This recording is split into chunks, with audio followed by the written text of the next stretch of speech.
Okay, hello everyone. This is Kira Show here. It's gonna be part 3 to Worst Deku had Spider-Punk's abilities. And this is my third time trying to record this. Ironic because this is part 3. But yeah, now then. Where we last left off, Deku actually, he has a version of Spider-Punk's suit. But I'm going to be getting into that later. Anyways, Deku, Jiro, and Momo have actually all met. And they're somewhat friends, but Momo, she's still working on trying to figure out what kind of hero she wants to be. Because in canon, she just uses regular bow staffs and stuff like that.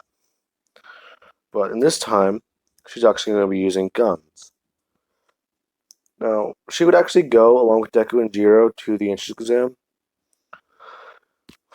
But this time, whenever she does go with them, Deku would recommend her to use certain firearms and stuff like that. But he wouldn't be able to train her very well on these. Because he doesn't use guns. Now then.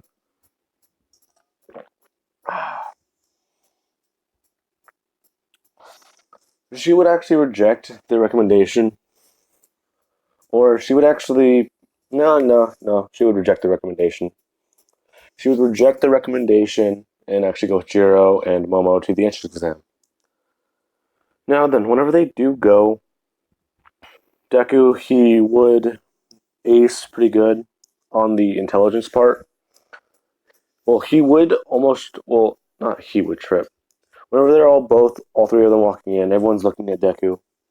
Because he does wear this little jacket over his outfit, but it's actually longer. So it actually does go down to where his pants are, so he can just put his hands in. I'm sitting there. So he walks in, and he would, as they were walking in, Jiro would start. Well, Jiro would be the one to trip, but as soon as she does, Deku would have grabbed her by the back of her shirt and actually then look over to his right. Because after that, Jiro is essentially asking Deku how did he. Oh, right, Spidey sense. After this does happen, Deku would then set Jiro down again. Because he's essentially just holding her over. He's basically holding her by the back of her shirt collar over the ground. And Uraka would actually see this and she'd ask, well, she'd just say, oh, that's perfect. Well, that he's got some pretty good reflexes. He would just say that no, it's actually a part of his quirk. He always thought it was just natural, but whenever he awakened the rest of his quirk, it seemed everything was already there. He just didn't know how to use it. Now then. After this, Deku, he would score second, Momo would score first, and Jiro would actually score fourth. Because I think Bakugo did score third on the intelligence. Plus, Jiro's actually been focusing on a lot of training for One For All. That's what I forgot. My sister's bird is screaming. Sorry if you guys can hear that, but anyways, let's cut back to the 3 months that they still had left of training. Deku, Jiro, and Momo. Deku is teaching Momo. Well, while Jiro is working out on her physical body, trying to strengthen herself more and more and more, she would reach a point where All Might would actually give her One For All. Now, Deku, he would actually help Jiro train her physical body with One For All, but that's going to be a bit hard. Because she would try and fight All Might, but All Might would just tell her to let the power flow through you, and she would actually charge up her arm and throw it at All Might, actually breaking it. Now, Momo would actually see this, and she would actually start creating some first aid stuff, and actually helping Jiro set her arm in place so that they can take her to the hospital.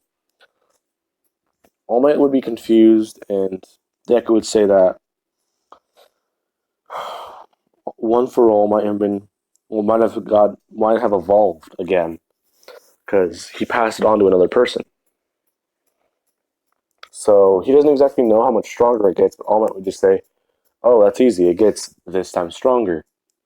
Deku would say that that is insane, but he should have expected this from a quirk that is stockpiling energy every single day, every single second, for the last over 150 years. It's been doing that for that long. All Might would agree with Deku in that he should have seen something like this coming, but it means that she's gonna have to let the power flow, right? Deku would ask, Deku would just say, "Alright, All Might, just cut it. What do you mean by that?" All Might would be confused because Deku just called him out on this. Then he would say that, well, she needs to do exactly what I mean. It's not just some fancy way of saying turn on the power. It's this. He would explain it better, and Deku would understand what he means, but he would say that he'll explain it to Jiro and put it in a way she can understand. Then Jiro would walk out after getting her arm healed. And let's say Recovery Girl actually was at the hospital at this time because she needed to heal Hero. So yeah, that's my explanation for that. Anyways, after this, they would be Deku and Jiro and Momo. They're all walking back to the beach. Momo would say that she actually has to go to her house to go get more research material and more files because her dad, he's been working with a good firearm company, like a military contractor. So he actually has a lot of blueprints and stuff like that on firearms and different types of weapons. So she would be doing that. And then Deku and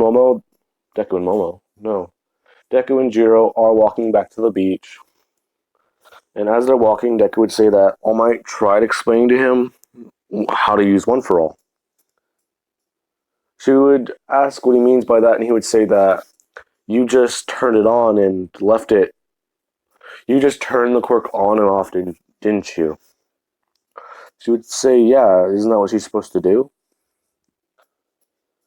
Deku would then just take a long, heavy sigh, saying that no, apparently you're supposed to. Okay. It's like, he would explain how it's like you just got a new guitar and you're trying to tone it properly. Except you're putting too much emphasis on your fifth string and you're not hitting your sixth, making a perfect melody. You have to let the melody flow. Like, you try and rapidly stop the strings, but you're just supposed to let them keep going.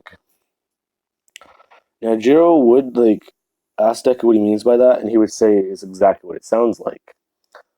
You just keep it in one place. You don't try and let it flow anywhere. You just keep it in your arm. Jiro would actually then begin trying to power up One for all throughout her body. And whenever she does do this, she gets the purple electricity. She would say that this is actually really weird, and it's a very tingly feeling. Then she would actually start running at Deku. Deku would immediately get alarms in his head and just dodge to his right. And actually start him and her would actually start sparring with combat. And let's say eventually Momo would arrive. And Momo would see that these two are actually training very intensely. And that essentially she's thinking that Jiro is actually very, very fast now. What happened? This is whenever Deku would actually run over.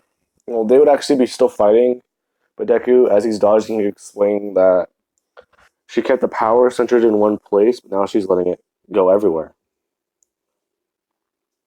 He'd state that it's like how your quirk covers your entire body, she just had to do that with One for All. Momo would understand this, but she'd get a better explanation later. But now, let's cut to the entrance exam. Momo's there, and she's actually got a lot. Well, she had a big breakfast that morning. What I mean by big breakfast is huge. Like, she needs to take a nap. Just Thanksgiving type stuff. Anyways, they all arrive. Deku gets second, Momo gets first, Jiro gets fourth, then the whole physical test. Deku would score the highest, because I'm pretty sure they had a physical exam. Then comes the combat test where they start fighting. Deku would actually try going to the front of the line, but Ida would cut him off. Deku would just start cursing at him in English and yelling at him. And this is whenever Jiro would actually come over and actually pull Deku to the front of the line with Momo. And she'd ask Deku what he was saying. He said that, oh, he was just cursing that guy out. And she would then ask what language was that. He would say English. And let's say she's heard English before, but she doesn't understand it. She would ask why did it sound so familiar? This is what she keeps thinking in her head. Anyways, after that, Deku and them, they get the whole thing where it's all starting. And Jiro and Momo, because like I said, she just makes the explosive rounds and the nuclear bullets. Or what is it? It's a she would make full metal jacket rounds. They're like, okay, the best way to explain them is they're banned from being used during war because of how powerful they are and because of the effects they have on people. It's essentially like a uranium tipped bullet and it can melt through tanks. You can fire it through a handgun and it will melt an entire, like, if you guys have ever seen how big that doesn't help.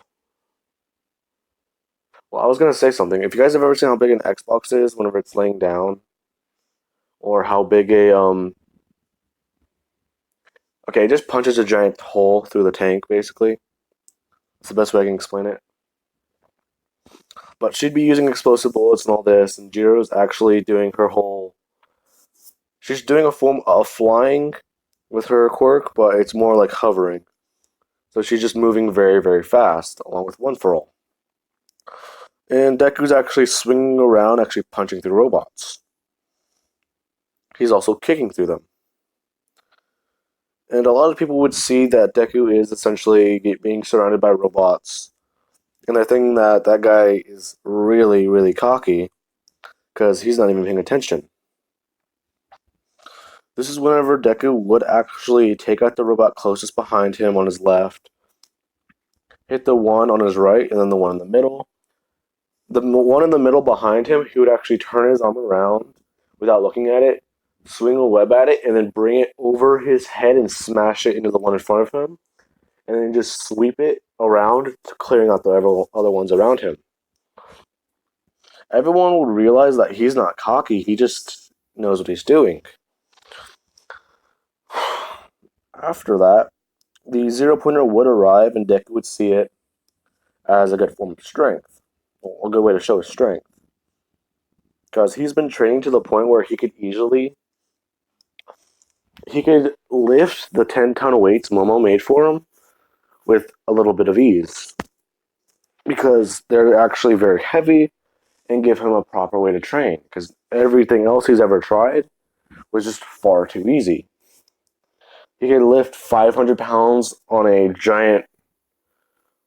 weight bench, very simply. He could literally pick up the entire bench with its weight still on and do like squats with it if he wanted to, and it'd still be super easy for him. But anyways, this is whenever Deku would actually start fighting with the zero pointer. And what he does with it is he actually starts shooting a lot of grenades more grenades. He starts shooting all the webs at it and webbing it to certain parts of the buildings. Now, this thing actually keeps trying to move, and it's actually almost going to step on someone. Deku would see that, and then Jiro would actually come running in and try holding back its leg. Momo is firing at the joints in its leg to try and break them off. Deku would actually see that Jiro's down there, and he would actually swing down there and actually try kicking its leg away. Whenever he does put enough force into his kick, this actually would send its leg to the right, barely avoiding Jiro and Uraraka. Deku would then see Uraraka and realize that she was trying to save someone. She wasn't acting stupid or trying to show off. She was genuinely trying to save someone and be a hero. He would then pick up the rubble and throw it off. He would then pick up the rubble and actually get it off Uraraka. After that, him and Jiro would be fighting the 0-pointer more and more and more. And eventually, Deku would rip through it. Well, he would rip through its head and disable it by ripping out a lot of wires. Now, this thing is basically almost hollow now. Whenever the heroes go to inspect it afterwards, they are surprised to find that Deku ripped through this thing as if it was barely there, as if it was made of tinfoil. They would then accept Deku with getting first, Momo with getting third, Jiro with getting second, and they would all split 100 hero points differently. Jiro would get 20 for trying to help save Uraraka. Deku would get 60 because he actually saved them, both of them, from getting crushed and actually stopped the robot from preventing damage against the buildings. Momo would have gotten another 20 because she would have gotten 40, but they took away 20 points because she was essentially firing a lot of explosives and stuff like that at the 0-pointers, or at its joints. So this is actually causing quite a bit of destruction around her, trying to take this thing down, like how Bakugo uses his quirk. Now, let's cut to them walking into UA, and they would all walk in.